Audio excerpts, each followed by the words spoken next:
نحمده ونصلي ونسلم على سيدنا ومولانا محمد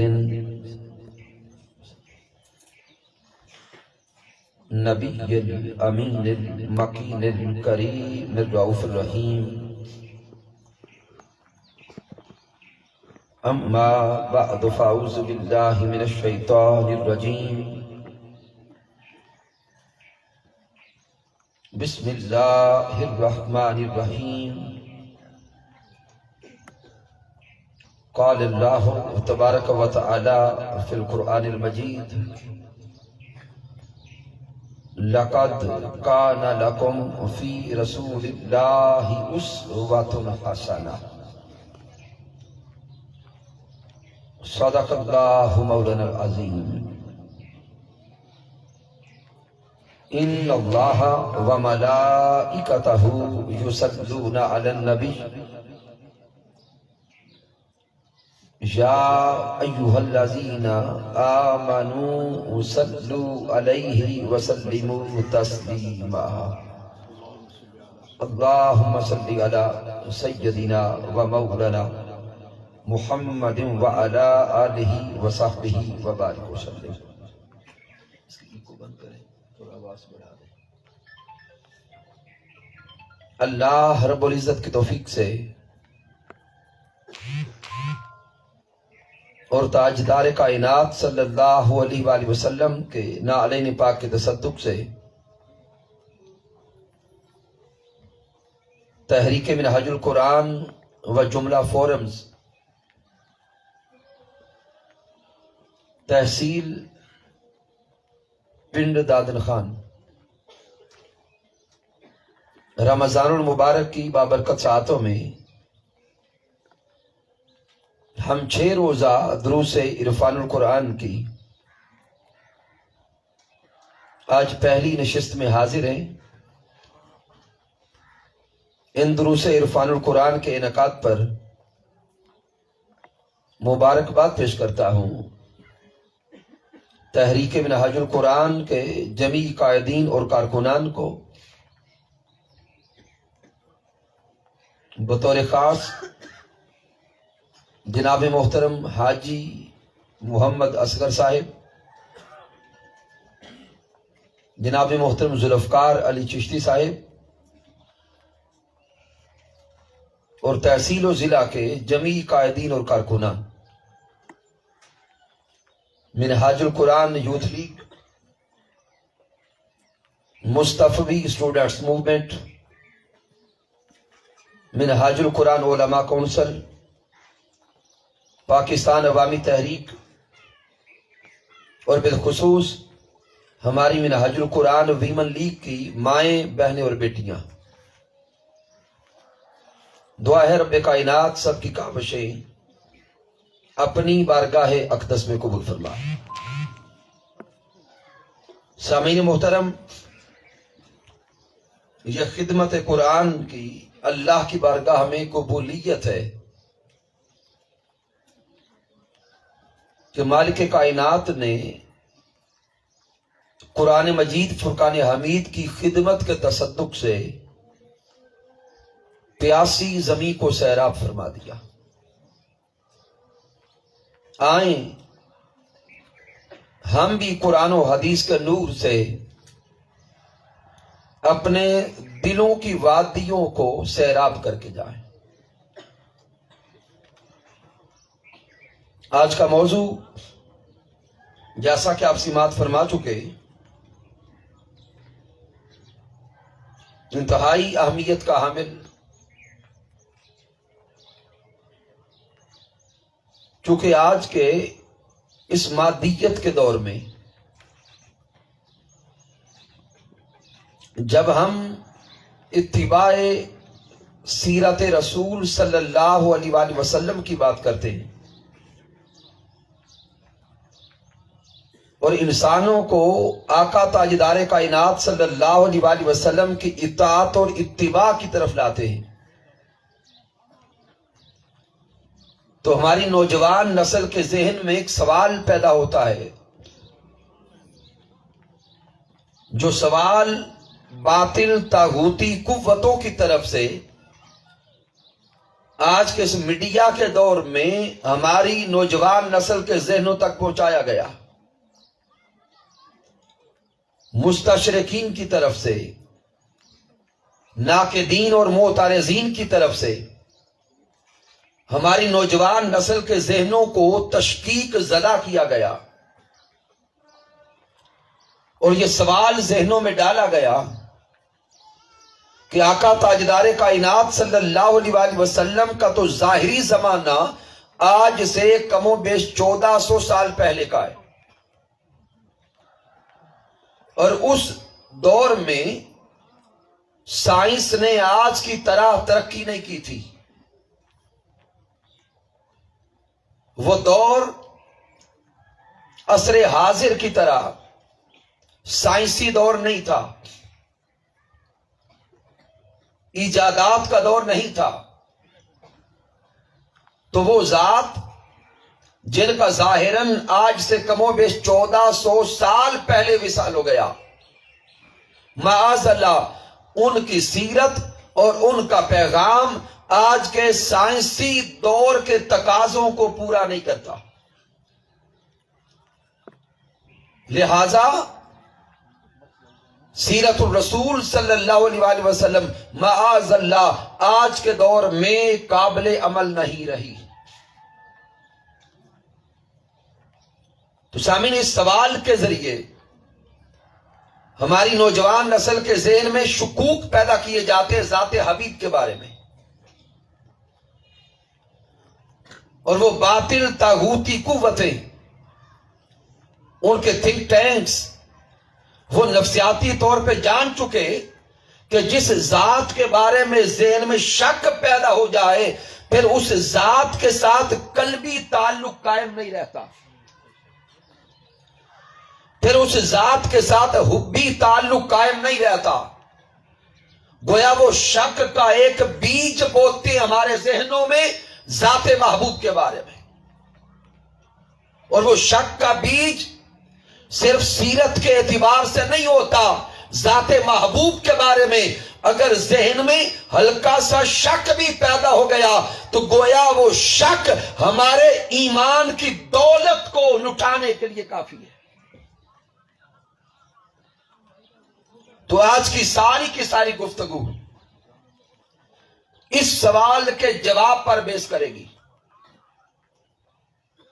کہ وہ لوگ جو کہتے ہیں کہ معاذ اللہ تاجدار کائنات کی سیرت آج کے سائنسی دور کے تقاضے پورے نہیں کرتی، آج قرآن و حدیث کی روشنی میں اور سائنسی واقعات کی روشنی میں یہ نقطہ سمجھ کے جائیں گے کہ رب کائنات نے تاجدار کائنات کی سیرت مطہرہ کو قیامت تک کے لیے قابل عمل بنایا،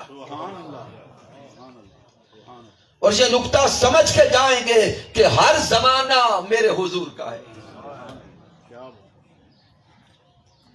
تو آئیے سامعین محترم دلائل کی طرف آئیں، اور پہلا یہ نقطہ ذہن میں بٹھائیں کہ اللہ رب العزت نے نبوت مصطفیٰ صلی اللہ علیہ وآلہ وسلم کو ابدی بنایا ہے۔ اللہ نے نبوت مصطفیٰ صلی اللہ علیہ وآلہ وسلم کو آفاقی بنایا ہے۔ اللہ رب العزت نے نبوت مصطفیٰ صلی اللہ علیہ وآلہ وسلم کو عالمگیر بنایا ہے۔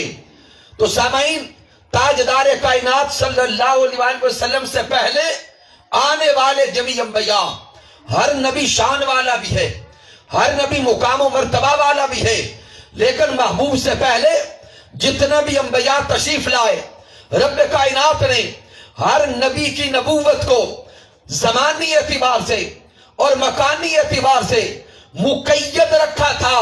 جب ذات مصطفیٰ کی بعثت ہوئی، رب کائنات نے نبوت مصطفیٰ کو کل عالمین اور کل زمانوں کے لیے عموم کر دیا ہے۔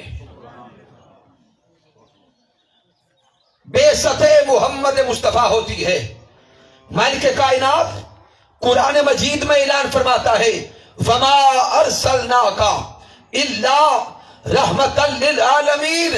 رب کائنات نے فرمایا کہ ہم نے ذات محبوب کو، ذات حبیب کو، پیارے محمد مصطفیٰ کو کل عالمین کے لیے رحمت بنا کے بھیجا ہے. اب زمانہ کوئی بھی ہو، پیغام نبوت مصطفیٰ کا پہنچتا رہے گا. زمانہ کوئی بھی ہو، ڈنکا نبوت مصطفیٰ کا بجتا رہے گا. علاقہ کوئی بھی ہو، ڈنکا نبوت مصطفیٰ کا بجتا رہے گا. عالم ارواح ہو تب بھی پیغام نبوت مصطفیٰ کا ہوگا. عالم شہادت ہو تب بھی پیغام نبوت مصطفیٰ کا ہوگا. عالم برزخ ہو تب بھی پیغام نبوت مصطفیٰ کا ہوگا. عالم محشر ہو تب بھی پیغام نبوت مصطفیٰ کا ہوگا. رب کائنات نے نبوت مصطفیٰ کو اور رحمت مصطفیٰ کو ہر عالمین کے لیے لازم کر دیا ہے. پھر قرآن مجید میں مالک کائنات نے جا بجا یہی پیغام عطا کیا. سورہ الفرقان کا مطالعہ کریں. رب کائنات نے فرمایا تبارک الذی نزل الفرقان علی عبدہ لیکون للعالمین نذیرا. میرے اللہ نے فرمایا برکت والی ہے وہ ذات جس نے اپنے بندہ خاص محمد مصطفیٰ کو کل عالمین کے لیے نذیر بنا کے بھیجا ہے. یہاں بھی عالمین کے لیے نذیر بنایا. پھر مالک کائنات سورۃ السبا میں ارشاد فرماتا ہے وما ارسلناک الا کافۃ للناس بشیرا ونذیرا. میرے اللہ نے فرمایا کہ اے محبوب مکرم صلی اللہ علیہ وآلہ وسلم، ہم نے آپ کو جمیع انسانوں کی طرف خوشخبریاں سنانے والا اور ڈر سنانے والا بنا کے بھیجا. پھر رب کائنات نے سورۃ الاعراف میں ارشاد فرمایا قل یا ایھا الناس انی رسول اللہ الیکم جمیعا. میرا رب فرماتا ہے اے سونے محبوب انسانوں سے فرما دے کہ اے جمیع انسانوں، میں اللہ کی طرف سے تم سب کی طرف سچا رسول بن کے آیا. سامعین غور کریں، کیا آج دنیا میں انسان موجود ہیں کہ نہیں ہیں؟ اور رب کائنات نے خطاب قرآن مجید میں انسانوں سے کروایا. اور یہ انسان جب تک اس دنیا میں موجود رہیں گے رسالت مصطفیٰ صلی اللہ علیہ وآلہ وسلم کا پیغام جمیع انسانوں کے لیے آتا رہے گا اور پہنچتا رہے گا.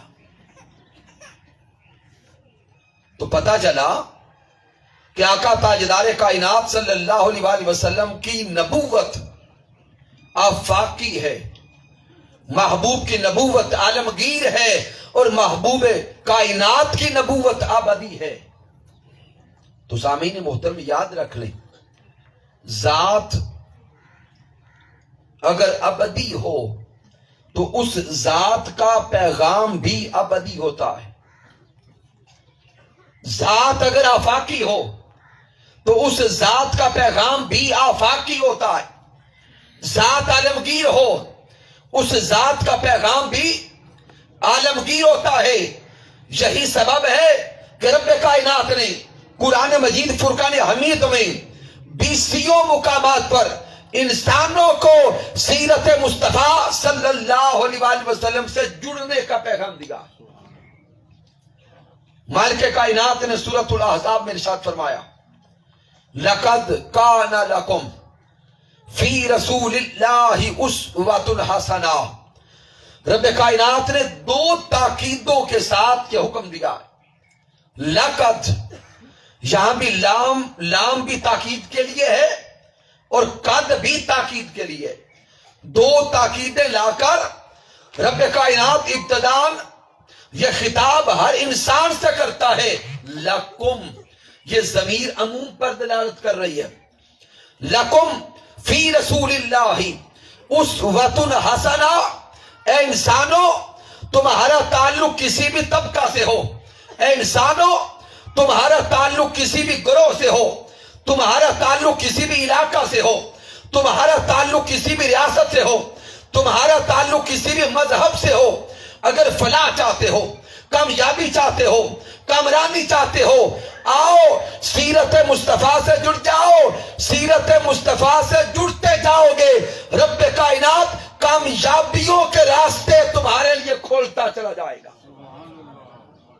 سامعین ساتھ غور کریں. نوجوان بیٹے اور بیٹیاں تشریف فرمائیں. آج کا دور آئیڈیلزم کا دور ہے.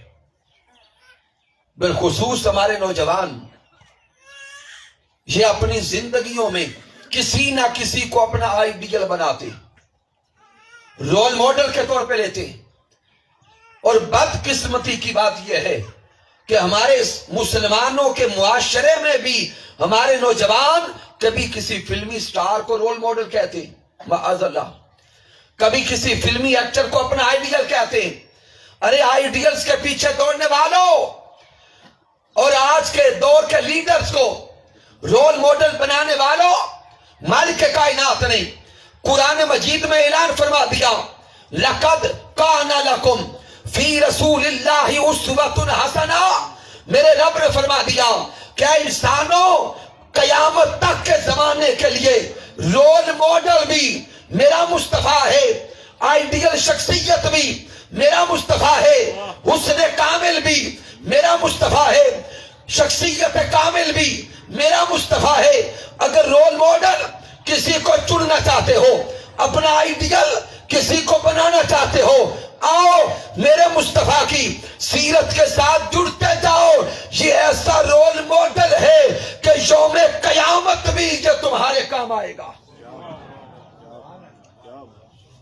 سامعین سورۃ الحشر میں مالک کائنات نے فرمایا، وَمَا آتَاكُمُ الرَّسُولُ فَخُذُوهُ وَمَا نَهَاكُمْ عَنْهُ فَانْتَهُوا. مالک کائنات یہاں صیغۂ امر سے کلام کرتا ہے. میرا رب یہاں حکم دیتا ہے کہ جو شے بھی تمہیں اللہ کا رسول عطا کرے وہ لے لو، جو شے بھی تمہیں سیرت مصطفیٰ سے ملے وہ لے لو، اور جس شے سے اللہ کا رسول منع کر دے اس سے رک جاؤ. تو مالک کائنات نے اس آیہ کریمہ میں بھی سیرت الرسول کے ساتھ جڑنے کا پیغام دیا. پھر سورہ آل عمران کا مطالعہ کریں. رب کائنات فرماتا ہے، قل ان کنتم تحبون اللہ فاتبعونی یحببکم اللہ.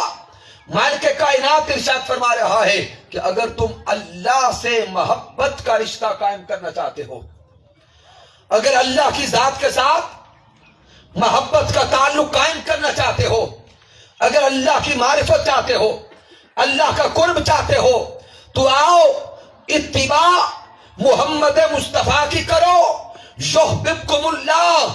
تم سیرت مصطفیٰ میں فنا ہوتے چلے جاؤ، رب کائنات خود تم سے محبت فرمانے لگ جائے گا.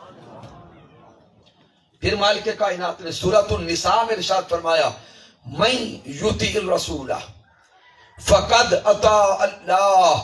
میرے اللہ نے فرمایا کہ جس نے رسول اللہ کی اطاعت کی، کر رہا ہے یا قیامت تک کرے گا، فقد اطاع اللہ، تحقیق اس نے اللہ کی اطاعت کر لی.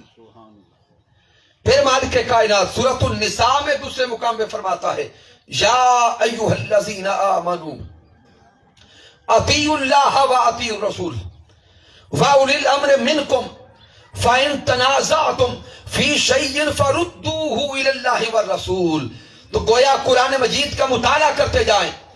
20 آیات بینات میں مالک کائنات نے انسانوں کو اور مسلمانوں کو سیرت مصطفیٰ صلی اللہ علیہ وسلم سے جڑنے کا پیغام دیا ہے.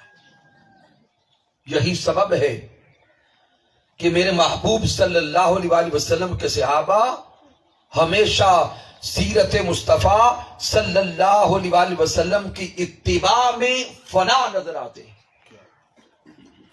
ہر صحابی سیرت مصطفیٰ صلی اللہ علیہ وسلم کی اطاعت میں مقام فنائیت پہ نظر آئے گا. وقت نہیں کہ جمیع صحابہ کا ذکر کیا جائے، میں صرف ایک واقعہ عرض کر دیتا ہوں۔ حضرت عثمان غنی رضی اللہ تعالی عنہ کی زندگی سے ہمیں یہی پیغام نصیب ہو رہا ہے کہ سن 6 ہجری ہے، پیارے آقا علیہ الصلوۃ والسلام کم و بیش 13 یا 1400 صحابہ کو ساتھ لے کے مکہ المکرمہ کی طرف چلے عمرہ شریف کا ارادہ لے کر۔ جب محبوب علیہ الصلوۃ والسلام کا قافلہ حدیبیہ کے مقام پہ پہنچا تو کفار نے میرے آقا کا قافلہ روک دیا، اور یہ مقام حدیبیہ حرم مکہ سے کم و بیش 4 کلومیٹر کے فاصلے پر ہے، 4 یا 5 کلومیٹر۔ آقا علیہ الصلوۃ والسلام کا قافلہ روک دیا گیا۔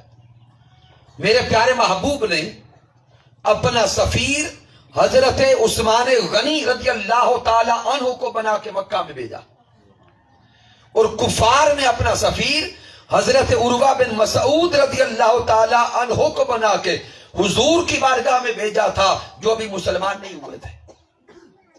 3 دن کم و بیش یہ مذاکرات ہوتے رہے، آخر یہ معاہدہ طے پایا کہ مسلمانوں کے نبی اس سال عمرہ نہیں کر سکتے، معاذ اللہ، اگلے سال آئیں گے تو عمرہ کی اجازت ہوگی۔ جب یہ معاہدہ لکھا گیا، طے پا گیا، اس وقت حضرت عثمان غنی رضی اللہ تعالی عنہ مکہ میں تھے اور حرم کعبہ میں تھے، سامنے اللہ کا گھر تھا۔ کفار نے حضرت عثمان غنی سے کہا کہ اے عثمان، خونی اعتبار سے آپ ہمارے رشتہ دار ہیں، آپ مکہ میں داخل ہو چکے ہیں، سامنے کعبۃ اللہ ہے، آپ کے نبی تو اگلے سال عمرہ کرنے آئیں گے، لیکن اے عثمان آپ آگے بڑھیں اور عمرہ کر کے جائیں۔ اب پنن وال کی سرزمین پہ بیٹھنے والے دیوانگان مصطفیٰ غور کریں، کیا عمرہ شریف کرنا اللہ کی عبادت ہے کہ نہیں ہے؟ اور مناسک عمرہ کو دیکھیں، حجر اسود کے بوسے لینا اللہ کی عبادت ہے، طواف کعبہ کرنا اللہ کی عبادت ہے، مقام ابراہیم پہ نفل پڑھنا اللہ کی عبادت ہے، سعی صفا اور مروہ کرنا اللہ کی عبادت ہے۔ ارے غور کریں، یہ وہ حرم مکہ ہے جس میں عبادت کا اجر اتنا کہ 1 رکعت کا ثواب 1 لاکھ کے برابر ہے۔ تو اب غور سے، عقل سے اور شعور سے سوچ کے جواب دیجئے گا کہ حضرت عثمان غنی رضی اللہ تعالی عنہ کو کیا اللہ کی عبادت کرنی چاہیے یا چھوڑنی چاہیے؟ عقل کہتی ہے کہ عثمان غنی اسی طواف کے لیے تو اتنی دور سے سفر کر کے آئے ہیں۔ عقل کے مفتی نے کہا کہ عثمان غنی آگے بڑھیں اور 1 لاکھ رکعت کا ثواب اکٹھا کر کے جائیں۔ عقل کے مفتی نے کہا آگے بڑھیں اور طواف کعبہ کر کے جائیں۔ عشق کا مفتی بولا کہ عثمان، یہ کعبہ تو شریعت کا کعبہ ہے، یہ کعبہ تو نمازوں کا کعبہ ہے، یہ کعبہ تو ظاہر نیت کا کعبہ ہے، اور وہ کعبہ اس کعبے کا بھی کعبہ ہے۔ حضرت عثمان غنی کی آنکھیں چھلکی، آنکھوں سے آنسو روا ہوئے، اور بول کے کہتے ہیں کافرو، تم نے ہمارے ایمان کی حقیقت کو نہیں سمجھا۔ واللہ ما اطوف بہی حتی یطوف بہی رسول اللہ، آپ نے فرمایا اللہ کی عزت کی قسم، عثمان اس وقت تک کعبہ کا طواف نہ کرے گا جب تک پہلے میرے محمد مصطفیٰ کعبہ کا طواف نہ کر لے۔ سامعین محترم، یہی فکر امام اعلیٰ حضرت نے دی ہے کہ حاجیو آؤ شہنشاہ کا روزہ دیکھو، حاجیو آؤ شہنشاہ کا روزہ دیکھو۔ ارے کعبہ تو دیکھ چکے، اب کعبے کا بھی کعبہ دیکھو۔ اور خواجہ غلام فرید نے کہا تھا کہ لوگوں سانول دی نگری تو کعبہ نثار، سانول دی نگری تو کعبہ نثارے، کعبے دا کعبہ تے خود میں یار۔ سامعین محترم، یہی فکر ہمیں صحابہ کرام کی زندگی کے ایک ایک لمحے سے ملتی ہے کہ صحابہ کرام آقا تاجدار کائنات کی سیرت کی اتباع میں فنا تھے۔ یہی پیغام حضرت صدیق اکبر کی زندگی نے دیا، یہی پیغام حضرت عمر فاروق کی زندگی نے دیا، یہی پیغام حضرت عثمان غنی کے احوال نے دیا، یہی پیغام مولا علی شیر خدا کی زندگی نے دیا اور جمیع صحابہ نے دیا کہ لوگوں اگر رب کو راضی کرنا چاہتے ہو اور رب کائنات کی بارگاہ میں مقام قرب چاہتے ہو تو سیرت مصطفیٰ میں فنا ہونا ہوگا۔ تو سامعین، آج کا دور سائنس کا دور ہے۔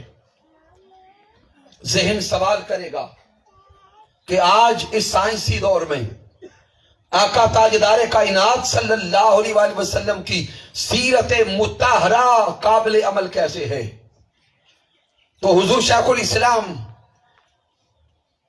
حجت المحدثین حضور شیخ الاسلام ڈاکٹر محمد طاہر القادری مقدس اللہ علی نے کم و بیش 11 جلدوں پر سیرت الرسول تصنیف فرما کے اس دور کے انسانوں کو، مسلمانوں کو، محققین کو اور ریسرچرز کو یہ پیغام دیا ہے کہ آؤ آج کے دور میں دیکھو کہ سیرت الرسول صلی اللہ علیہ وآلہ وسلم کی دینی اہمیت کیا ہے، پھر سیرت الرسول کی مذہبی اہمیت کیا ہے، پھر سیرت الرسول کی بین الاقوامی اہمیت کیا ہے، پھر سیرت الرسول کی معاشی اہمیت کیا ہے، پھر سیرت الرسول کی تاریخی اہمیت کیا ہے، پھر سیرت الرسول کی اخلاقی اہمیت کیا ہے، پھر سیرت الرسول کی علمی اور سائنسی اہمیت کیا ہے، پھر سیرت الرسول کی فکری اور انقلابی اہمیت کیا ہے۔ گویا حضور شیخ الاسلام نے اس کتاب میں سیرت الرسول کے مطالعہ کی درجنوں جہات بیان کر کے آج کے محققین کو، ریسرچرز کو یہ پیغام دیا، یہ مواد دیا اور یہ علم دیا ہے کہ لوگوں جان لو، زمانہ کوئی بھی ہو، علاقہ کوئی بھی ہو، نسل کوئی بھی ہو، آؤ کامیابی چاہتے ہو تو سیرت الرسول کا مطالعہ کرو۔ میرے مصطفیٰ کی سیرت ہر زمانے کے لیے ہے اور مصطفیٰ کی سیرت کا پیغام بھی ہر زمانے کے لیے ہے۔ میں ریکویسٹ کروں گا آپ علماء سے اور پڑھے لکھے طبقات سے کہ سیرت الرسول صلی اللہ علیہ وآلہ وسلم کا وہ سیٹ منگوا کے اپنے گھر کی زینت بنا۔ محترم ذوالفقار چشتی صاحب تشریف فرمائے، دیگر منہاج القرآن کے قائدین موجود ہیں۔ میں عرض کروں گا کہ اگر وہ کتب اویل ہوں تو اگلے چند دنوں میں وہ سٹال لگ جائے، نہیں تو ان احباب کو کم از کم جو گھر میں موجود کتبیں آپ کے پاس یقیناً ہوں گی وہ لا کر زیارت ضرور کروائی جائے اور جو لینا چاہے اس کو منگوا کے دیا ہے۔ تو سامعین، اسی کتاب سیرت الرسول سے آئیے آقا علیہ السلام کی سیرت اقدس کا علمی اور سائنسی پہلو مطالعہ کرنے کی کوشش کریں تاکہ ہمارا آج کا نوجوان کم از کم یہ نقطہ تو سمجھ جائے کہ اس سائنس کو نور بھی سیرت محمد مصطفیٰ سے ملا ہے۔ غور کریں کہ آقا تاجدار کائنات کی بعثت سے پہلے اور حضور تاجدار کائنات کی تشریف آوری سے پہلے اس کائنات میں جہالت تھی۔ حضور کی آمد سے پہلے جہاں ظلمت تھی، جہاں اندھیرا تھا، لڑائی جھگڑے اور فسادات تھے، میرے مصطفیٰ تشریف لائے، پیارے آقا نے اس جہالت کو علم سے بدلا، میرے مصطفیٰ نے اس ظلمت کو نور سے بدلا، میرے مصطفیٰ نے کفر کو ایمان سے بدلا، تو تاجدار کائنات کی ذات ہی وہ ذات اقدس ہے جس ذات مطہرہ نے اس سائنس کو ترقی کا پہلا قدم عطا کیا.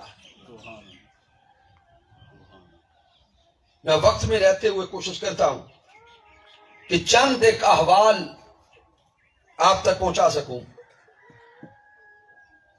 اور آئیے سیرت الرسول کا مطالعہ کرتے ہوئے دیکھیں آج جتنی سائنسی ترقی ہے آقا صلی اللہ علیہ وآلہ وسلم اس ترقی کے اصول اور اس ترقی کا علم آج سے 1400 سال پہلے عطا فرما کے گئے. اس کائنات میں آج جتنی آپ کو میکینیکل سائنس کے اعتبار سے ترقی نظر آ رہی ہے، موٹر گاڑیاں ہیں، ہوائی جہاز ہیں، خلائی شٹلز ہیں. سامعین، اس ساری ترقی کے پیچھے قانون حرکت کار فرما ہے، لا آف موشن. اور ہمارے نوجوان بیٹوں اور بیٹیوں کے ذہنوں میں یہ بات ڈالی جاتی ہے کہ لا آف موشن، یہ قانون حرکت آج سے بس 100-200 سال پہلے دریافت ہوا ہے. اور میرے حضور کے صحابہ بتاتے ہیں کہ پیارے آقا نے یہ لا آف موشن ہمیں اس وقت اپنی کلاسوں میں پڑھا دیا تھا. حدیث مبارکہ کے راوی حضرت ابو ذر غفاری رضی اللہ تعالی عنہ ہیں، اور اس حدیث مبارکہ کو امام احمد بن حنبل المسند میں لائے. صحابہ بیان کرتے ہیں لقد ترکنا رسول اللہ صلی اللہ علیہ وآلہ وسلم وَإِنَّا يُحَرِّكُ طَائِرٌ جَنَاحَيْهِ فِي السَّمَاءِ إِلَّا ذَكَرَ لَنَا مِنْهُ عِلْمًا. صحابہ کہتے ہیں کہ ہم حضور کی صحبت میں ہوتے، تاجدار کائنات کی نشست میں ہوتے اور حضور کی کلاس میں ہوتے. تاجدار کائنات سے ہم اس حال میں رخصت ہوئے کہ پیارے سونے مصطفیٰ نے ہمیں یہ قانون بھی پڑھا دیا تھا کہ ایک پرندہ ہوا اور فضا میں کس قانون کے تحت حرکت کرتا ہے. پیارے آقا علیہ السلام نے صحابہ کو ہوا میں اڑنے والا پرندہ کس قانون کے تحت اڑتا ہے اور حرکت کرتا ہے، پیارے آقا نے اپنے صحابہ کو یہ قانون بھی پڑھا دیا تھا. اسے آگے غور کریں. حضرت عبداللہ بن عمر بن العاص رضی اللہ تعالیٰ عنہ راوی ہے، اور اس حدیث مبارکہ کو امام حاکم المستدرک ملا ہے. میرے حضور صلی اللہ علیہ وآلہ وسلم نے یہ قانون پڑھائے اور قانون پڑھا کے ساتھ اپنے صحابہ کو بتایا کہ ان قوانین کے تحت اتنی ترقی ہوگی. اب وہ ترقی آقا بتانے لگے. حضور نے فرمایا سَيَكُونُ فِي آخِرِ أُمَّتِي رِجَالٌ يَرْكَبُونَ عَلَى الْمَيَاسِرِ. میرے آقا نے فرمایا اتنی سائنسی ترقی ہوگی کہ میری امت کے آخری دور میں میرے امتی ان گھوڑوں، ان گدوں اور اونٹوں کی سواریوں کو چھوڑ کر نرم و نازک کجاووں پہ سفر کریں گے. یبدلون العظام بالسروج. میرے آقا نے فرمایا کہ میرے امتی گوشت پوست اور ہڈیوں کی سواریوں کو بدل کر نرم و نازک زینوں پہ سفر کریں گے. میرے آقا نے بتایا تھا کہ وقت آئے گا کہ پنن وال، پی ڈی خان اور اس علاقہ میں رہنے والے میرے امتی گاڑیوں پہ سفر کریں گے. تو سامعین محترم مجھے بتائیں اس وقت ابھی گاڑیاں ظاہراً بنی تو نہیں تھی، ظاہراً ایجاد تو نہیں ہوئی تھی، لیکن تاجدار کائنات صلی اللہ علیہ وآلہ وسلم 1400 سال پہلے بتا رہے ہیں کہ میرے امتی گاڑیوں پر سفر کریں گے. اس سے آگے غور کریں. آج کی جو میڈیا کی ترقی ہے، سوشل میڈیا، انٹرنیٹ، آقا علیہ السلام اس انٹرنیٹ اور میڈیا کی ترقی کی خبر بھی عطا فرما کے گئے. اس حدیث مبارکہ کو حضرت ابو سعید خدری رضی اللہ تعالی عنہ روایت کرتے. پیارے آقا علیہ السلام نے ارشاد فرمایا والذی نفسی بیدہ لا تقوم الساعہ. پیارے آقا نے فرمایا اس ذات کی قسم جس کے قبضہ قدرت میں مجھ محمد مصطفیٰ کی جان ہے، اس وقت تک قیامت برپا نہ ہوگی حتی تکلم السباع الانس، جب تک بہائم اور جانور انسانوں سے کلام نہ کر لے۔ سامعین مجھے بتائیں، کیا انسانوں کی اور جانوروں کی بولی ایک ہے؟ نہیں۔ تو جب بولی ایک نہیں تو آقا کیوں فرماتے ہیں اس وقت تک قیامت برپا نہ ہوگی جب تک جانور انسانوں سے باتیں نہ کریں؟ یہ اشارہ آج کی سائنسی ترقی کے ادوار کی طرف تھا کہ وہ وقت آئے گا کہ جاسوسی کے لیے اور تفتیش کے لیے جانور استعمال ہوں گے، اور آج تفتیش کے لیے، چوروں ڈاکوؤں کو پکڑنے کے لیے اور جاسوسی کے لیے کیا جانور استعمال ہوتے ہیں کہ نہیں ہوتے؟ آج وہ ہو رہا ہے، اور میرے مصطفیٰ 1400 سال پہلے بتا رہے ہیں۔ صرف اتنا نہیں، میرے آقا نے آگے فرمایا وَحَتَّى تُكَلِّمَ الرَّجُلَ عَذَبَتُ صَوْتِهِ، قیامت اس وقت تک برپا نہ ہوگی جب تک ایک چابک اور ایک چھڑی یا ایک کوڑا انسان سے باتیں نہ کر لے۔ اب غور کریں، بھئی چھڑی اور کوڑا بھی کیا باتیں کرتا ہے؟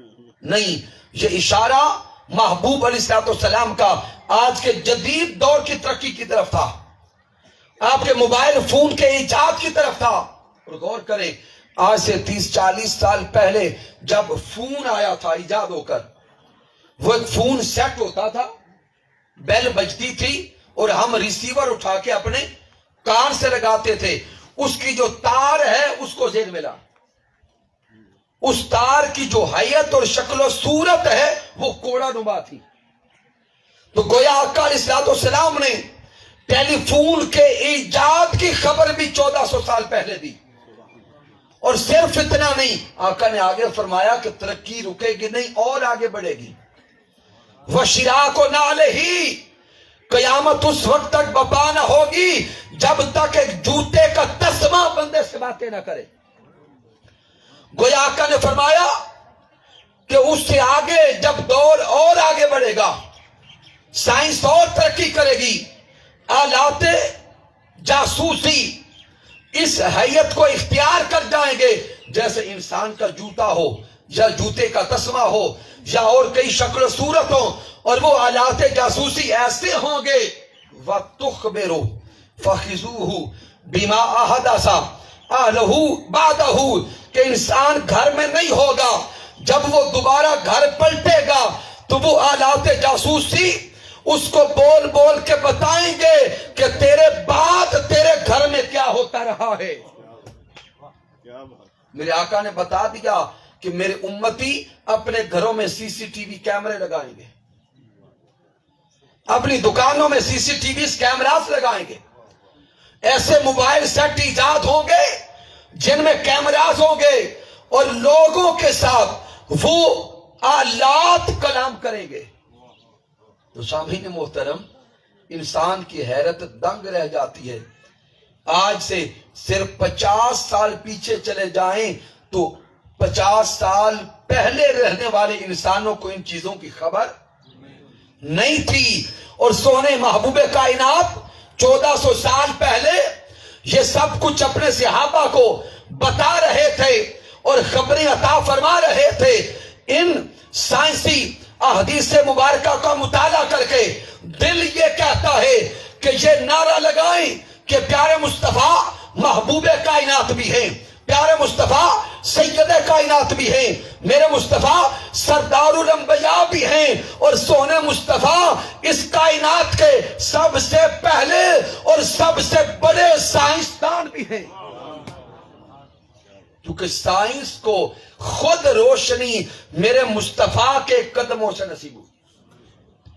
اور صرف اتنا نہیں، کیونکہ وقت کم ہے، آج کے سائنسی دور میں الٹرا ساؤنڈ مشین نے بہت کچھ بتا دیا۔ آج 14ویں 15ویں صدی میں جو کچھ الٹرا ساؤنڈ مشین بتا رہی ہے میرے مصطفیٰ وہ سب کچھ 1400 سال پہلے دکھا اور بتا گئے. تو سامعین اگر صرف اسی موضوع کو مزید مطالعہ میں لانا چاہیں تو حضور شیخ الاسلام ڈاکٹر محمد طاہر القادری مدد اللہ علی کی کتاب اسلام اور جدید سائنس کا مطالعہ کریں. Islam and modern sciences, creation of the world اور دیگر ایسی سائنسی کتب کا مطالعہ کریں. آپ کو یہ خبر ہوگی کہ سائنس آج جو کچھ کر رہی ہے اس کے پیچھے اس دنیا میں صرف ذات محمد مصطفیٰ صلی اللہ علیہ وسلم کی موٹیویشن ہے. تو سامعین آقا علیہ الصلوۃ والسلام کی سیرت مطہرہ کا آئے صرف ایک اور پہلو مطالعہ کر لیں جس کو اخلاق کی پہلو کہتے ہیں. ہم آقا علیہ الصلوۃ والسلام کے امتی ہیں الحمدللہ. اس ملک میں 98% سے زائد آقا علیہ الصلوۃ والسلام کے امتی رہتے ہیں، مسلمان رہتے ہیں. لیکن سامعین محترم دکھ اور افسوس سے کہنا پڑتا ہے امتی سوہنے محمد مصطفیٰ صلی اللہ علیہ وسلم کے ہیں، لیکن اس ملک میں معاشرے میں جھوٹ کا بازار گرم ہے، بددیانتی ہے، ملاوٹ ہے، دھوکہ ہے، دجل ہے، حرام خوری ہے، رشوت خوری ہے، قتل و غارت ہے. سامعین اپنے دل پہ ہاتھ رکھ کے بتائیں کہ امتی سوہنے محمد مصطفیٰ صلی اللہ علیہ وسلم کا ہو اور لقمہ حرام کے پیچھے دوڑے؟ امتی پیارے آقا علیہ الصلوۃ والسلام کا ہو اور دوسرے مسلمان کا خون بہائے؟ امتی آقا علیہ الصلوۃ والسلام کا ہو اور دن رات ہر معاملے میں جھوٹ بولے؟ سامعین کل یوم قیامت سوہنے آقا کو کون سا چہرہ دکھائیں؟ ہمارا ملک آج پھر جہالت کا ماحول دکھا رہا ہے، قتل و غارت کی فضا عام ہو گئی ہے. ابھی رات آپ کو اور ہمارے علاقہ دور نہیں، صرف درمیان میں دریائے جہلم ہے، ہریا کے قریب 2 جوانوں کو قتل کر دیا گیا. اور ہمارے یہ علاقہ منڈی بہاؤدین اور ساتھ جہلم گجرات یا سمتنگ یہ جو علاقے ہیں ان علاقوں میں لڑائی جھگڑے اور فسادات کی ریشو باقی ضلعوں سے زیادہ نظر آ رہی.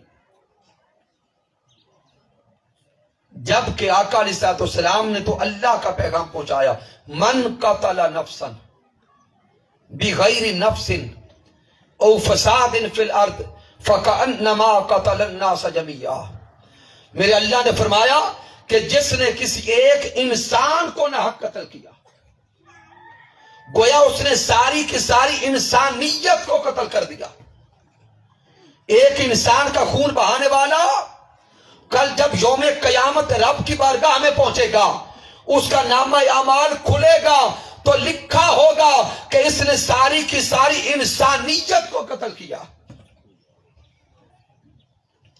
پھر میرے آقا علیہ الصلوۃ والسلام نے فرمایا کہ کل یوم قیامت رب کائنات کی بارگاہ میں جس کیس کا سب سے پہلے فیصلہ ہوگا وہ قتل کا کیس ہوگا، اور رب کائنات قاتل کو سیدھا جہنم بھیجے گا. پھر میرے آقا نے فرمایا، امام بخاری صحیح بخاری ملا، آقا نے فرمایا کہ میرے سوہنے آقا کعبۃ اللہ کا طواف کر رہے، طواف کعبہ کرتے کرتے پیارے آقا رک گئے. میرے محبوب نے کعبۃ اللہ سے خطاب کیا، اے کعبۃ اللہ تیری خوشبو بڑی پیاری ہے، اے کعبۃ اللہ تو بڑی عزت والا ہے، تو بڑی شان والا ہے، تجھے بڑی رفعت نصیب ہوئی، لیکن اے کعبۃ اللہ تو بھی سن لے، رب کائنات کی بارگاہ میں ایک بندہ مومن کی عزت، مال، آبرو اور خون کی قدر و قیمت اے کعبۃ اللہ تجھ سے بھی زیادہ ہے. میرے آقا کعبۃ اللہ سے کلام کرتے کہ اللہ کی نگاہ میں بندہ مومن کی عزت و آبرو اور مال و جان کی عزت ہے کعبہ تجھ سے بھی زیادہ ہے. اور آج ہم دوسروں کا مال لوٹ کر، عزتیں لوٹ کر اور دوسروں کا خون بہا کے وہ گناہ بخشوانے کے لیے کعبۃ اللہ کی طرف جاتے ہیں، یہ سوچ کر کہ طواف کعبہ کرنے سے گناہ بخشے جائیں گے.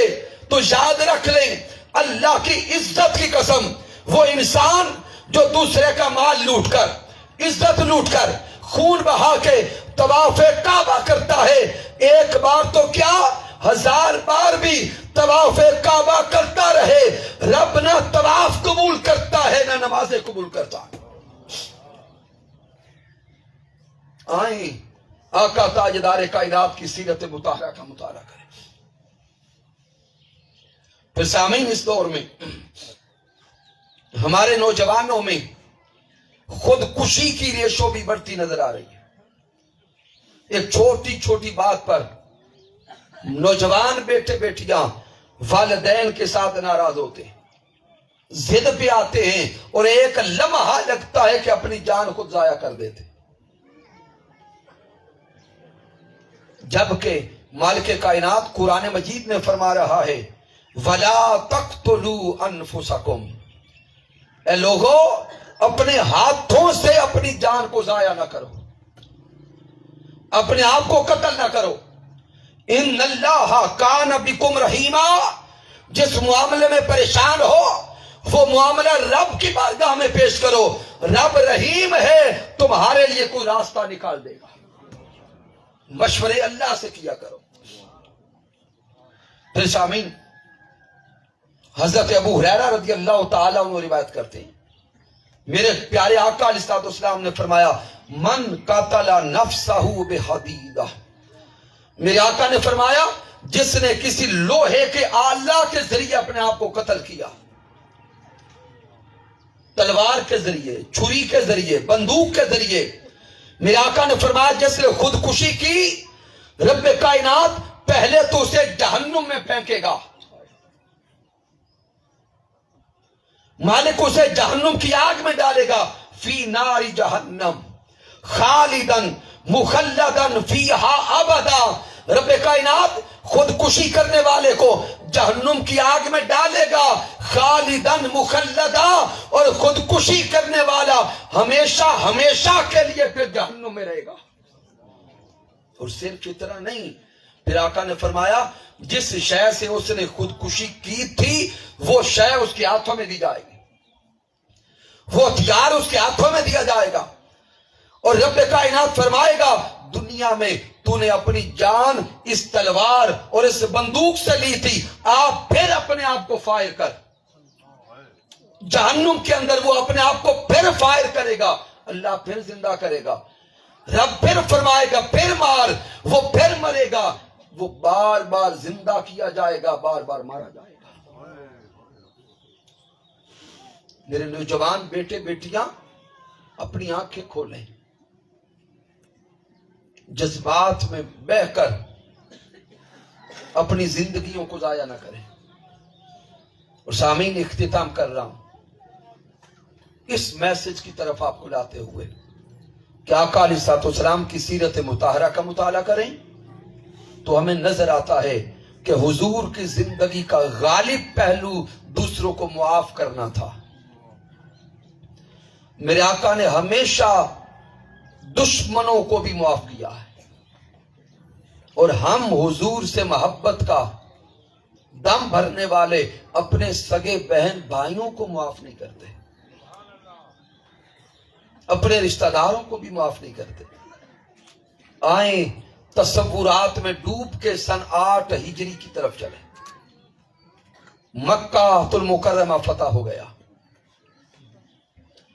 میرے آقا فاتح کی حیثیت سے مکہ میں داخل ہوئے. وہ سارے دشمن، وہ کفار، وہ مشرکین جنہوں نے ساری زندگی میرے آقا کو ستایا تھا، آج گردنیں جھکائے حضور کے سامنے کھڑے تھے. اور یہ ایسے بدترین دشمن کہ میرے آقا نے نبوت کا اعلان فرمایا، انہوں نے دشمنی کا اعلان کیا. درجنوں بار حضور تاجدار کائنات صلی اللہ علیہ وسلم پر قاتلانہ حملے کیے. 3 سال میرے حضور کو شہب ابی طالب میں قید رکھا گیا،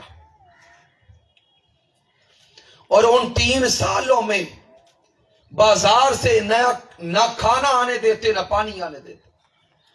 میرے آقا اور حضور کے صحابہ نے ان 3 سالوں میں زندہ رہنے کے لیے درختوں کے پتے بھی کھائے. پھر میرے حضور کو گھر سے نکلنے پہ مجبور کر دیا گیا. اب تصور میں لائیں، کون آسانی سے اپنا گھر چھوڑتا ہے؟ میرے آقا اپنے گھر کو چھوڑ گئے، مدینہ تشریف لے گئے تو 11 سالہ مدنی دور میں 80 سے زیادہ جنگیں مسلط کی گئی. پیارے آقا کے پیارے چچا حضرت امیر حمزہ کو شہید کر کے ان کا کلیجہ چبایا گیا. اتنے بدترین دشمن. سن 8 ہجری مکہ فتح ہوا اور یہ سارے گردنیں جھکائے کھڑے تھے، ڈر رہے تھے، کانپ رہے تھے کہ آج ہماری گردنیں اڑا دی جائیں گی. اور میرے محبوب کے صحابہ جلال میں تھے، تاجدار کائنات کے عشاق صحابہ ان کفار کو للکار للکار کے کہہ رہے تھے الیوم یوم الملحمہ. ارے کافرو، تم نے ہمارے آقا کو بڑا ستایا ہے، آج تمہاری گردنیں اتارے جانے کا دن ہے. لیکن میرے محبوب کی زبان سے پہلے کلمات نکلتے ہیں، کعبۃ اللہ کی چابی کہاں ہے؟ عثمان بن طلحہ کعبہ کا متولی تھا، کعبۃ اللہ کی چابی لے کے حضور کے سامنے آیا. جسم پہ کپ کپی تاری ہے کہ آج مار دیے جائیں گے. میرے آقا نے کعبۃ اللہ کی چابی لی، اللہ کے گھر کا دروازہ کھولا، اندر تشریف لے گئے، شکرانے کے نوافل ادا کیے. باہر تشریف لائے تو عثمان بن طلحہ سامنے ہے. میرے آقا نے فرمایا عثمان بن طلحہ آج وقت بدل گیا. تلک الایام نداولها بین الناس. حضور نے فرمایا کل کعبۃ اللہ کی چابی تیرے ہاتھوں میں تھی، آج کعبۃ اللہ کی چابی میرے ہاتھوں میں ہے. اور عثمان بن طلحہ یاد کر وہ وقت. میرے آقا کیا یاد کرواتے کہ جب آقا تاجدار کائنات نے مکہ کو الوداع کہنے کا ارادہ کیا، حضور تاجدار کائنات نے عثمان بن طلحہ سے کہا عثمان بن طلحہ کعبہ کا دروازہ کھول، میں اندر جا کے نفل پڑھنا چاہتا ہوں. تو عثمان بن طلحہ نے جواب دیا کہ باقی سب کے لیے کعبہ کا دروازہ کھل سکتا ہے لیکن آپ کے لیے نہیں کھولوں گا. تاجدار کائنات کی آنکھیں برس پڑی، حضور برستی آنکھوں کے ساتھ مکہ کو الوداع کہہ گئے. جب مکہ سے جانے لگے حضور تاجدار کائنات کی زبان پہ کلمات تھے، اے مکہ مجھے تجھ سے بڑا پیار ہے، اے مکہ مجھے تجھ سے بڑا پیار ہے. میرا بچپن تیری گلیوں میں گزرا، میرا لڑکپن تیری گلیوں میں گزرا، لیکن اے مکہ تیرے باسی اب مجھے یہاں رہنے نہیں دیتے. آقا برستی آنکھوں کے ساتھ مکہ کو چھوڑ گئے. سن 8 ہجری مکہ المکرمہ فتح ہو چکا تھا. وہ سارے دشمن گردنیں جھکائے کھڑے تھے. میرے آقا نے عثمان بن طلحہ کو کہا عثمان بن طلحہ اپنے ہاتھ آگے کر. عثمان بن طلحہ ڈرتا ہے، ہاتھ آگے نہیں بڑھاتا کہیں کٹوا نہ دے. میرے آقا نے پھر فرمایا عثمان بن طلحہ اپنے ہاتھ آگے بڑھا. عثمان بن طلحہ نے ہاتھ آگے بڑھائے. ارے صدقے جائیں شان مصطفیٰ پر، صدقے جائیں مقام مصطفیٰ پر. میرے سونے آقا کعبۃ اللہ کی چابی پھر عثمان بن طلحہ کے ہاتھوں میں رکھ کے کہتے ہیں اے عثمان بن طلحہ، تو نے میرے لیے کعبہ کا دروازہ نہیں کھولا تھا، وہ تیرا کردار تھا. میں آج پھر کعبہ کی چابی تیرے ہاتھوں میں دیتا ہوں، تجھے پھر کعبہ کا متولی بناتا ہوں اور تیری معافی کا اعلان کرتا ہوں، وہ تیرا کردار تھا، یہ محمد مصطفیٰ کا کردار ہے۔ اے آقا کے چاہنے والوں اور حضور سے محبت کا دم بھرنے والوں، میرے آقا تو دشمنوں کو معاف کرے اور ہم سگے بھائیوں کو معاف نہ کرے، ہم سگی بہنوں کو معاف نہ کریں۔ ادھر بھائی بھائی ناراض ہے، ادھر نند دیرانی جٹھانی ساس بہو کے جھگڑے، دن رات ہم تو جھگڑوں میں گھرے ہیں۔ ارے کب جھگڑوں سے نکلیں گے اور حضور کو راضی کرنے کی طرف آگے بڑھیں گے؟ ان دروس عرفان القرآن میں آنے والوں، آئیں، اگر تاجدار کائنات کی محبت میں سچے ہیں اور حضور کے عشق کے نعرہ میں سچے ہیں تو اللہ رسول کو گواہ بنا کے کہیں کہ ہمارے دل میں اگر کسی کے لیے ناراضگی ہے، رنجش ہے، نفرت ہے، تو خدا رسول کے لیے آج میں سب کو معاف کرتا ہوں۔ کیا معاف کرتی؟ ہاتھ اٹھا کے بتائیں، مائیں بہنیں بیٹی اور احباب، کیا دل صاف کرتے ہیں؟ کیا قدورتیں مٹاتے ہیں؟ کیا نفرت ختم کرتے ہیں؟ اللہ سلامت رکھے۔ سامعین محترم، آئیے اپنے دلوں کو صاف کر کے جائیں، آئیں نفرتوں کے بت پاش پاش کر کے جائیں۔ حضور شیخ الاسلام ڈاکٹر محمد طاہر القادری مدد اللہ علیہ آج کے اس مادیت کے دور میں پھر سے اس امت کو سیرت مصطفیٰ صلی اللہ علیہ وآلہ وسلم سے جوڑنا چاہتے ہیں، اس معاشرے کو امن کا گہوارہ بنانا چاہتے ہیں۔ اسی لیے حضور شیخ الاسلام ڈاکٹر محمد طاہر القادری مدد اللہ علیہ نے رمضان المبارک کا آخری عشرہ تربیت معاشرہ کے لیے اور اس قوم کو اللہ رسول سے جوڑنے کے لیے شہر اعتکاف بسایا ہے۔ وہ والدین جو کہتے ہیں کہ ہماری اولادیں بگڑ گئی، میں ان ماؤں کو اور ان والدین کو عرض کروں گا کہ ہمت کریں، اپنی اولادوں کو حضور شیخ الاسلام کی صحبت میں اعتکاف میں بھیجیں۔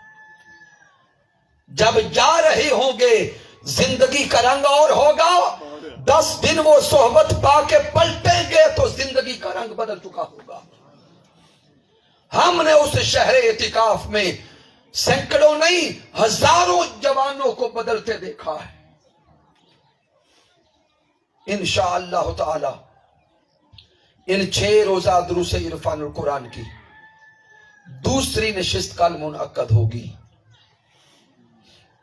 جس میں شاگرد رشید حضور شیخ الاسلام ڈاکٹر محمد طاہر القادری مدد اللہ علیہ جناب محترم علامہ صابر کمال وٹو صاحب خطاب فرمائیں گے، جن کا موضوع خدمت دین کی ضرورت اور اہمیت ہوگا۔ آپ جتنے احباب تشریف لائے ہیں، میں آپ کو مبارکباد پیش کرتا ہوں کہ موسم کی خرابی کے باوجود حال فل ہے، لیکن کل کوشش کریں کہ ہر دوست، ہر بیٹا، ہر بیٹی اپنے ساتھ کم از کم ایک اور ساتھی کو لے کے آئے۔ کیا دعوت دیں گے؟ ساتھ لائیں گے، اور یہ تعداد بڑھتی چلی جائے۔